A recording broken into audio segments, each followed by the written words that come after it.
Hey, all. Just watched Madam CYN video on Jack Kerouac paperbacks, etc. It's inspired me. Great video, Paul. And yeah, I got the winter gear on. It's the middle of summer here, February, right? The hottest month, and it's fucking freezing. I know it's not minus 12 like it is in Europe, but the cold out here just gets into your bones. And it burns your eyeballs out. It's horrid. Enough of that. Great. Love seeing those. Oh, wow. I had the Maggie Cassidy one, and yeah, I had so many of those.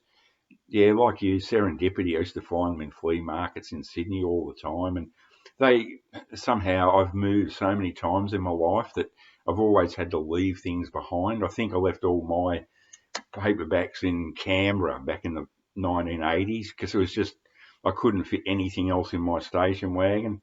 So I gave my dirty books to the janitor. You should have seen the look. He's going, oh, straight off to the toilet with him. Yeah. Anyway, yes, it's a. I love the penguins. That's my idea of the ultimate cover. No, nothing but that, and just the title. I love that. This is my most recent copy of On the Road. Very influential book, yes. I'd read it again, reread it again recently within the last 12 months, and the impact is no longer there because so many people have copied the style or taken it as a template. So it's a bit tame now, but it's still great. This is a precursor to On the Road, and this I highly recommend this to anyone. Forget 1984 and Animal Farm. I don't like that stuff. But this is George Orwell's Down and Out in Paris and London. Good cover, isn't it? This is a great book. Great book. He wrote one about the Spanish Civil War, which was great. And I've read that. And he was involved in it and was shot in the neck. Um, can't think of it. Homage to Catalonia. And also The Road to Wigan Pier, which was a great book about living as a tramp and tramping around the British countryside during the 1930s, pre-World War II 1930s, living in hovels and living on bread and cups of tea and being moved on from town to town. Great book. I'm sure that book and this were a big influence on the Beat guys. Had to be because this guy lived it, really lived it. I mean, that was just him and his mates having fun. There's no urgency about this. It's a great book. I'm not knocking it. I love it. But this is another level again. This is how he lived his life from day to day, hand to mouth as a dish pig in Paris, and just the sheer dreadfulness of being poverty stricken in those post depression years, pre World War II. So yeah, anyone if you like On the Road, you've got to read Down and Out in Paris and London, essential. The Road to Wigan Pier, which is very depressing. This has humour in it, but Wigan Pier, oh man. I was just noticing, Sin, that they were signet books. These were ubiquitous. I mean, this is a cover printed in the USA. Um, this is my favourite signet book. Screw the Beat Generation. Son of Mad. Look at that. I love that book. Look, there's Alfred E. Newman. See, a signet book. Alfred E. Newman. And look at the monkey, the ape. And this has got the best um, send up of the wild one. This is a great one. It's yeah.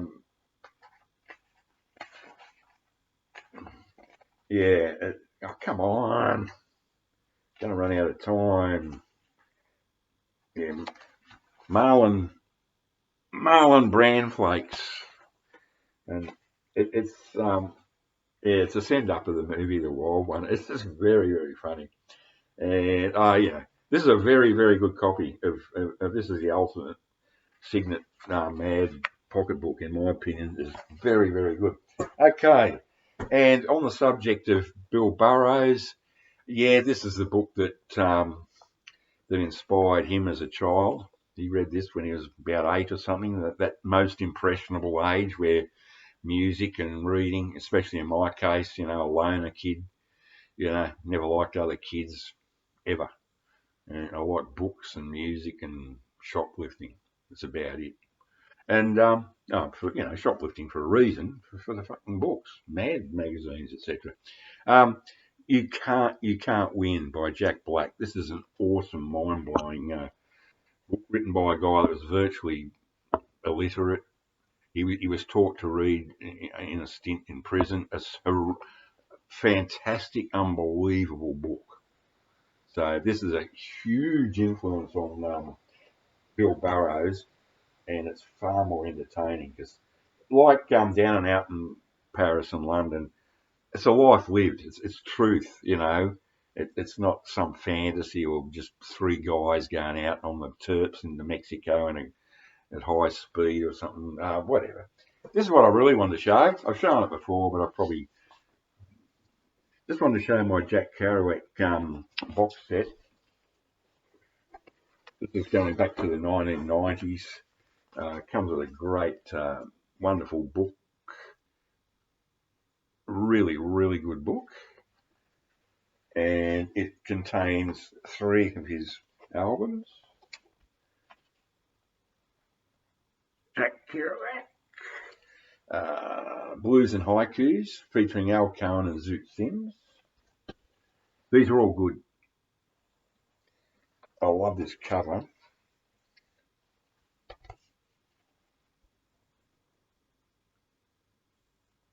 Jack Kerouac on the Beat Generation. Readings from Desolation Angels, San Francisco Blues, Mexico City Blues, Old Angel Midnight, The Beginnings of Bop, The Subterraneans, Neil and the Three Stooges. That's a good one. I like that. That's funny. And, oh God, there's 4. Beauty. Jack Kerouac and Steve Allen. If you ever see, look it up on YouTube, where Jack Kerouac is being interviewed by Steve Allen, and then he recites his poetry, and Steve Allen plays the piano. He's the perfect accompaniment to Jack Kerouac. He really is. Poetry for the Beat Generation. This is a great album. Great, great, great album. Oh, there he is down there, Steve Allen. And sort of one. This is immaculate. October in the Railroad Earth, Dead Belly, Charlie Parker. Oh, that is great. The Sounds of the Universe Coming in My Window. Mr. Bob Dylan, I think he's read that at some stage. It sounds a bit familiar, doesn't it? One Mother. Side 2, Goofing at the Table, Bowery Blues, Abraham, Dave Brubeck. A 29-second ode to Dave Brubeck. I had a slouch hat too one time. Tom Waits. I think Tom Waits might have read that at some stage. What do you think, Madam CYN? The Wheel of the Quivering Meat Conception. Frank Zappa. I wonder if Frank Zappa's ever read Jack Kerouac. MacDougall Street Blues. The Moon, Her Majesty. I'd rather be this thin than famous. I love this guy. I don't care for Bill Burroughs or that creep Ginsberg. Jack's the man for me. And this one's great too. Nice cover, huh? The Last Word. This is a great on word beat. Old Western movies. Side 1. Old Western movies. Track 2. Conclusion of the Railroad Earth. Oh yes. Oh, this is his poetry, man. That's so good. Is there a beat? Side 2. Is there a beat generation? And readings from On the Road and Visions of Cody. Look, it's like, I love Bill Burroughs. I love listening to him recite his books. He's great, but to read them cold without the voice, is just, it's hard work to me. You know, I'm just a simple Australian.